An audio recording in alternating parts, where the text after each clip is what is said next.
ইলিয়াস কি অবস্থা রে? বন্ধু আছি আলহামদুলিল্লাহ। ভালোই আছো না? লেশনে যে কি অবস্থা? হাই মাম্মা। আরে বন্ধু কি অবস্থা? কি অবস্থা?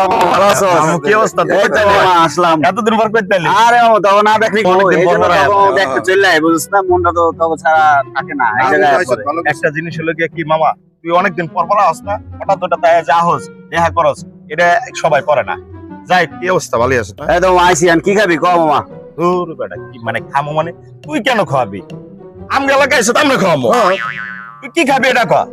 আর মামা গরম পড়ছে, রোদ উঠছে, ঠান্ডা ঠান্ডা না। আচ্ছা আমি একটু ইলিয়াসের লগে পার্সোনাল কথা কইতেছি, একটু আইসো তুই লয়ে যা।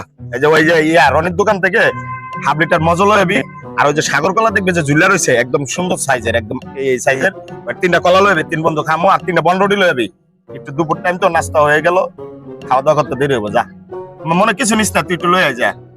মামা 50 টাকা দিয়া? হ্যাঁ 50 টাকা দিয়ে কি হইছে? তাহলে মামা 50 টাকা দিয়ে ইকবালের দোকান থেকে 20 টাকার গোয়া মারা হলো এমনে। হালাই কইলোটা কি বুঝলাম? ওই বেটা ফকিন্নি, তুই তো বেটা 50 টাকা দিয়ে পুরা দোকান আনতে কইছস বেটা। ওই যা।